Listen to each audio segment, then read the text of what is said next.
에게도 말하지 말라 하시니라. 아멘. 예수님께서는 계속해서 하나님 나라의 복음을 전파하며 여러 이적과 기적을 보여주십니다. 이때 예수님을 받아들이는 자들과 예수님을 거부하는 자들, 이렇게 극명하게 나뉘는 것을 볼 수가 있습니다. 앞선 본문의 거라사인들은 예수님을 거부했습니다. 귀신 들린 자에게서 귀신이 떠난 것은 좋은 일이지만 그 일로 인하여서 자신들에게 금전적인 피해가 있었기 때문입니다. 예수님은 즉시 그 지역을 떠나서 갈릴리로 돌아오셨습니다.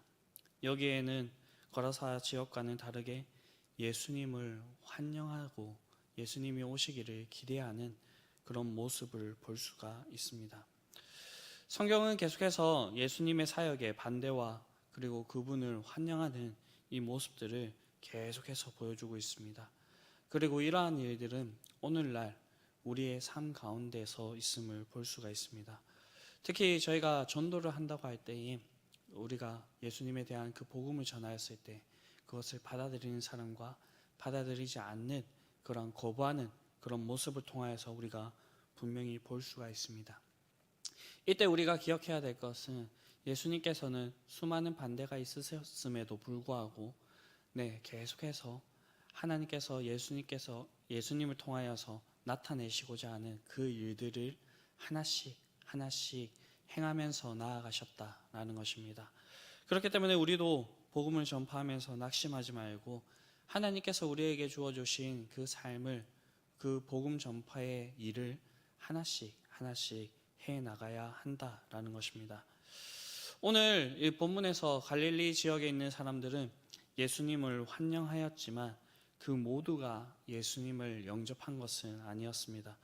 오늘 본문에서는 예수님께 믿음으로 나아가서 놀라운 은혜를 받게 되는 두 사람의 이야기를 기록하고 있습니다. 바로 회당장 야이로와 12해 동안 혈루증을 앓았던 그 여인입니다. 먼저 야이로는 오늘 본문에서 회당장이라고 이렇게 소개를 하고 있습니다. 이 말은 그 지역에서 존경받는 종교 지도자라는 말입니다. 우리가 누가복음뿐만 아니라 다른 복음서를 통하여서도 지속적으로 이렇게 알 수 있는 사실은 이 당시의 종교 지도자들은 예수님을 대항하는 그러한 세력이었다라는 것입니다. 물론 종교 지도자들이라 해서 모두가 예수님을 이렇게 적대시하였던 것은 아닙니다. 요한복음 3장에 나오고 있는 니고데모와 그리고 요한복음 19장에 나오고 있는 아리마대 요셉이라는 사람이 그 당시에 사내들인 공의에 들어갈 정도의 종교 지도자였지만 예수님을 인정하고 예수님의 숨어있는 그런 제자로서의 그 역할을 했다는 것을 우리는 알 수가 있습니다. 그런데 이들이 예수님을 지지는 하는데 모든 사람들이 보는 앞에 나서서 이렇게 지지하지 못하였던 것은 이들이 하는 그 행동이 엄청난 파장을 불러올 수 있었기 때문입니다. 다른 종교 지도자들로부터 적대감을 불러일으킬 수도 있고요. 그리고 비판을 받을 수도 있으며 심지어는 자신이 누리고 있던 그 지위와 모든 것을 잃을 수 있었기 때문에 이들은 전면에 나서서 예수님을 지지하지 못하였고요. 예수님의 그 사형의 순간, 그때서야 이제 나서서 예수님을 지지하는 그 모습을 볼 수가 있습니다. 그런데 회당장 야이로는 예수님의 발 아래에 엎드려서 자기의 집으로 갈 것을 간청하고 있습니다. 앞에 이야기한 대로 모든 어려움을 감수하고서도 이 야이로는 예수님께 나아갔고 예수님께 간청하고 있다는 것입니다. 이렇게 한 이유가 무엇일까요? 지금 야이로는 자신의 지위와 다른 것을 신경 쓰지 못할 정도로 큰 일이 있었습니다. 그것은 자신의 사랑하는 외동딸이 죽어가고 있었기 때문입니다. 그래서 그는 모든 자존심을 버리고 예수님께 나아갔고요. 그분의 도우심을 바라며 예수님의 발 아래에 엎드렸습니다. 야이로의 마음속에 예수님께서 나의 집에 오셔서 나의 딸에게 손만 대주신다면 내 딸이 다시 살아날 수 있을 것이라 라고 하는 그 믿음으로 나아간 것입니다. 때론 하나님께서는 고난이나 시련이라는 방법으로 우리를 예수님께 나아가게 하십니다. 그러나 이것은 마냥 나쁜 것은 아닙니다. 왜냐하면 우리에게 닥치는 이 고난과 시련을 통하여서 예수님께 나아가고 우리에게 새로운 그런 삶의 문이 열리기 때문입니다. 성경을 보게 되면 많은 믿음의 선배들이 이런 하나님의 학교에 입학하고 그곳에서 하나님을 깊이 경험하고 하나님을 위해서 사용되는 많은 기록들이 있음을 볼 수가 있습니다. 그리고 이러한 일들은 이 성경에만 있는 이야기가 아니라 오늘날 우리의 삶 속에서도 여전히 일어나고 있는 일임을 누구보다도 저와 여러분들은 너무나도 잘 알 수가 있습니다. 그런데 야이로가 예수님을 모시고 가는 그 길은 순탄치만은 않았습니다. 야이로가 생각한 대로 내가 예수님 앞에 가서 엎드리면 예수님께서 나의 말을 들어주시고 바로 우리의 집에 가서 내 딸이 낫게 되는 그러한 것을 생각을 했는데 오늘 본문의 성경은 그렇게 이야기하고 있지 않습니다. 이 중간에 어떤 일이 일어나게 되고 그 일로 인하여서 이 일이 지체가 되고 야이로의 딸이 죽게 되는 것을 볼 수가 있습니다. 이 중간에 예수님을 멈춰 세운 것은 바로 12해를 혈루증으로 앓았던 그 여인이었습니다. 이 여인은 이 야이로와 같이 예수님을 기대하면서 기다렸던 자입니다. 왜냐하면 이 여인에게 더 이상 소망이 없었기 때문입니다. 여인의 상황을 보게 되면 12해 동안 혈루증을 앓았습니다. 이 혈루증은 아시다시피 피가 마르지 않는 그러한 증상입니다. 이런 증상이 있으니 여인은 당연히 자신의 증상을 고치려고 했을 것이고요. 용하다는 의사도 찾아가 보고 그리고 자신의 이 증상에 좋다고 하는 그 민간요법과 여러 가지 약과 음식은 다 찾아서 먹었을 것입니다. 그런데 12해 동안 이 증상이 계속되다시피 했으니까 이 여인의 그 상태가 어떠했겠습니까? 육체는 말할 것도 없고요. 심적으로도요. 그리고 재정적으로도 너무나도 힘든 상황 가운데 있었을 것입니다. 무엇보다도 힘들었던 것은 이 유대 사회 가운데서 이들은 하나님의 말씀과 율법이 너무나도 중요한 사람들이었는데 이 율법에서 이 혈루증은 부정한 것으로 간주가 되었습니다. 유대인들은 율법을 따라서 관습적으로 월경을 하는 7일 동안 여인들을 부정하다라고 그렇게 가르쳤고요. 이에 근거하여서 월경이 멈추지 않고 계속된다면 이 부정이 계속되는 것입니다. 사람들은 처음에야 이 여인이 불쌍하다라고 이렇게 여겼겠지만 이러한 증상이 계속되면 계속될수록 사람들은 이 여인이 하나님께로부터 버림을 받았다라고 그렇게 생각을 했을 것입니다. 그리고 레위기 15장 19절 31절에 근거하면 이 부정함은 다른 사람에게도 전이될 수가 있기 때문에 다른 사람들과의 접촉도 금지가 되었습니다.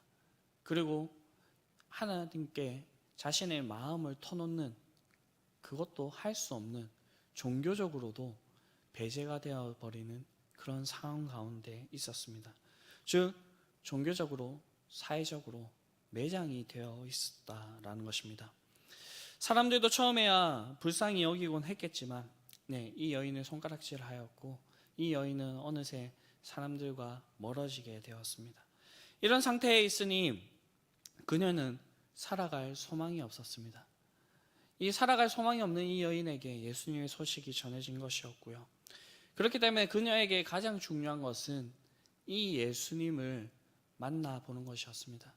그런데 앞서 얘기했듯이 이 여인은 다른 사람들과 접촉도 할 수 없는 그런 존재이고요. 그리고 다른 사람 가까이도 가서는 안 되는 그러한 존재였습니다. 그럼에도 불구하고 이 여인은 믿음으로 예수님께 나아갔습니다. 왜냐하면 자신의 부정함을 없애줄 수 있는 이 혈루증을 치료해 주실 수 있는 분이 바로 예수님이라 믿었기 때문입니다. 그런데 예수님께 다가가는 이 일도 쉽지는 않았습니다. 왜냐하면 수많은 인파를 해치고 나아가야 됐기 때문입니다. 여러분들은 시장이나 그런 골목길 가운데서 수많은 인파를 해치고 나아가 본 그런 기억이 있으십니까? 그렇다면 너무나도 잘 알고 있을 것입니다. 그 인파를 해치고 나아가는 것이 건강한 성인 남자라도 힘든 일임을요. 그런데 이 여인은 12해 동안 혈루증을 앓으면서 몸이 약해진 대로 약해져서 있을 뿐 아니라 너무나도 병약한 그런 상태 가운데 있었습니다. 그렇기 때문에 이 인파를 해치고 나아가는 것은 이 여인에게는 거의 불가능한 일에 가까운 일이었습니다. 그럼에도 불구하고 이 여인은 포기하지 않고 예수님께 나아갔고요. 이 여인은 예수님의 옷가에 내 손자락이 닿는다면 내가 가지고 있는 이 병이 나을 것이라는 그 믿음으로 어떻게든 예수님께 나아갔습니다. 그리고 예수님의 옷자락에 손을 대었습니다. 누가는 이 짧은 기사에 만졌다는 표현을 4번이나 반복하고 있습니다. 이 사건 가운데 수많은 사람들이 몰려서 예수님을 밀고 만졌지만 오직 이 여인 한 사람만 예수님의 능력을 받게 되는 그러한 일이 있었습니다. 그렇기 때문에 이 여인의 만짐은 특별한 만짐이었습니다. 믿음으로 나아갔기 때문이죠. 이때 놀라운 일이 일어납니다. 어떤 방법을 쓰더라도 낫지 않았던 이 혈루증이 낫게 되었습니다. 예수님께서는 가시던 길을 멈추었습니다. 그리고 내게 손을 댄 자가 누구냐고 이렇게 질문을 던지십니다. 모든 사람들이 아니라라고 하고 이에 베드로는 예수님, 이렇게 사람들이 많습니다. 그러니 사람들이 밀다 보니까 예수님을 만진 것 같습니다. 라고 이렇게 대답을 합니다. 그러나 예수님께서는 다시 이렇게 말씀을 하십니다. 내게 손을 댄 자가 있도다. 이는 내게서 능력이 나간 줄 알미로다. 라고 말씀을 하십니다. 이 일의 당사자만 알 수 있는 그 사실을 콕 집어서 그렇게 말씀을 하십니다. 이에 이 여인은 더 이상 스스로 숨기지 못할 줄 알며 떨며 나와 엎드려 그 손댄 이유와 곧 나은 것을 모든 사람들 앞에서 이야기를 합니다. 사실 지금 예수님께서는 죽어가고 있는 해당장 야이로의 딸을 고치러 가는 길이었습니다. 바쁜 길이죠. 그렇기 때문에 가시던 그 길을 이렇게 가실 수 있었을 것입니다.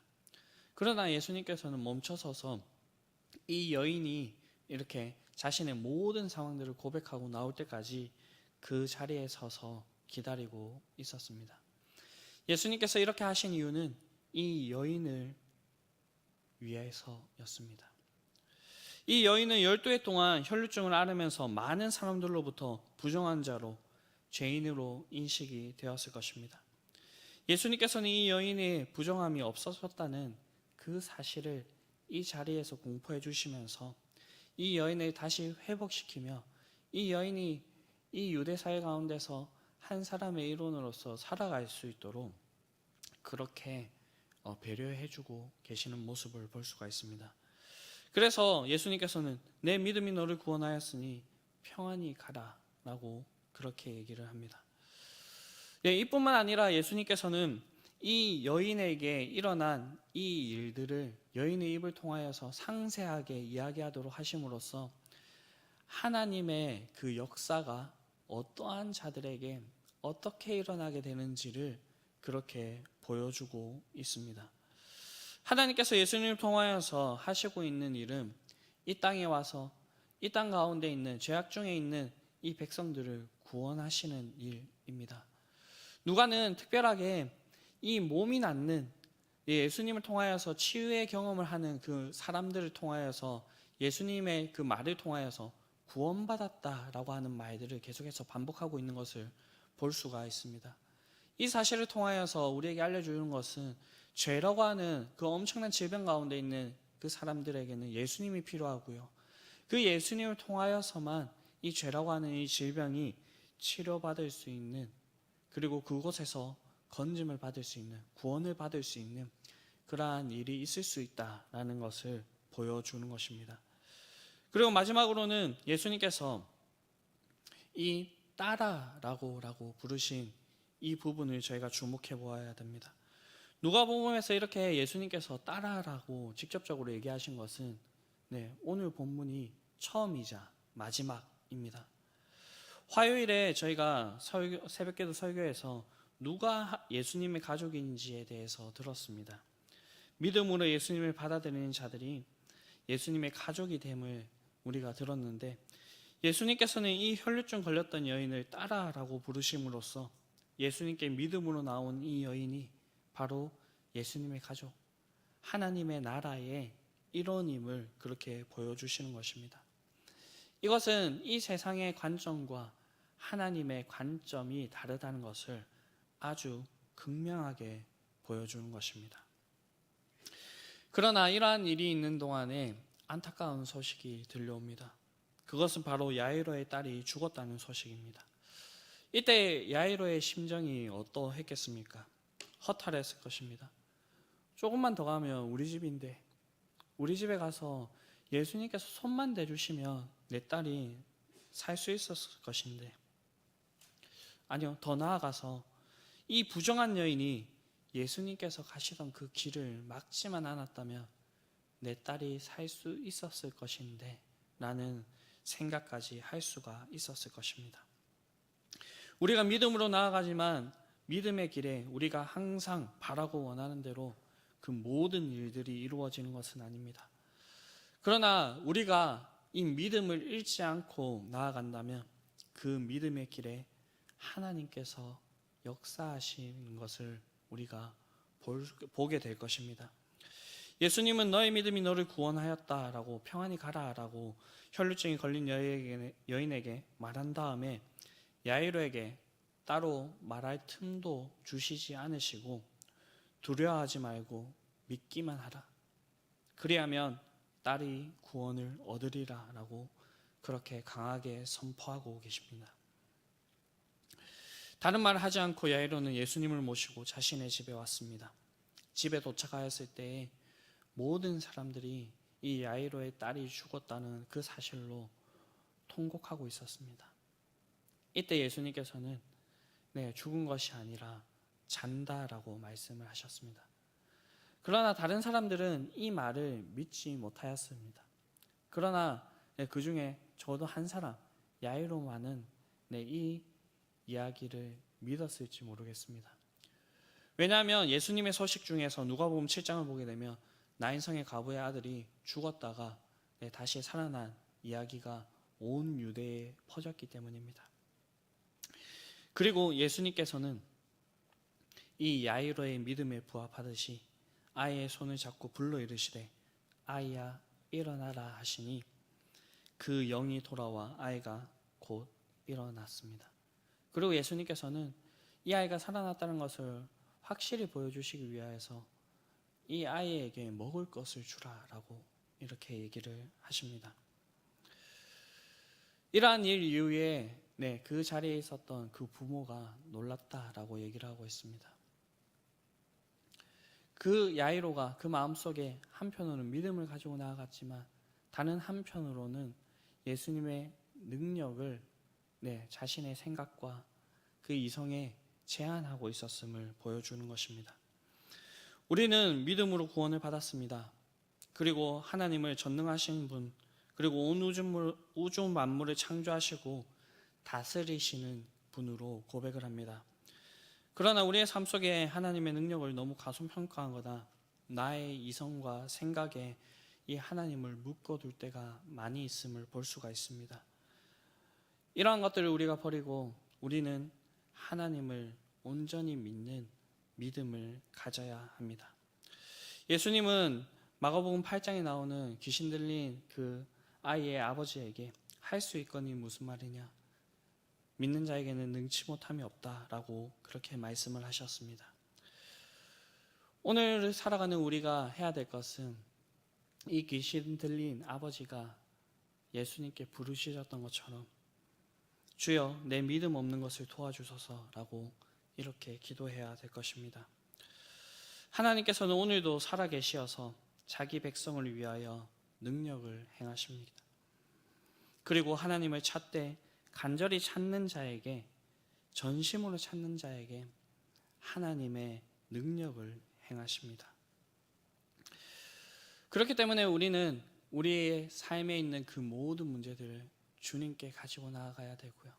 그리고 주님께 나아갔으니 주님께서 해결해 주실 것이라는 그 믿음을 가지고 그렇게 나아가야 된다는 것입니다.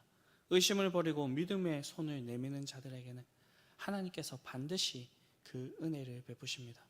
그러나 그 은혜를 베푸시는 것이 우리가 생각했던 그 방법과는 다를 수가 있습니다. 그때에도 잠잠히 주님을 바라고 있는다면 오늘 야이로의 딸이 죽었다가 살아난 것처럼 하나님께서는 우리에게 놀라운 일들을 행해 주실 것입니다. 이러한 일들이 저와 여러분들의 삶 가운데 풍성이 있게 되기를 간절히 바랍니다. 그리고 이 새벽에 그런 하나님을 의지하고 기도하면서 나아가실 수 있는 저와 여러분들이 될 수 있게 되기를 간절히 바랍니다. 하늘에 계신 우리 아버지, 아버지의 이름을 거룩하게 하시며 아버지의 나라가 오게 하시며 아버지의 뜻이 하늘에서와 같이 땅에서도 이루어지게 하소서. 오늘 우리에게 일용할 양식을 주시고 우리가 우리에게 잘못한 사람을 용서하여 준 것 같이 우리 죄를 용서하여 주시고 우리를 시험에 빠지지 않게 하시고 악에서 구하소서. 나라와 권능과 영광이 영원히 아버지의 것입니다. 아멘.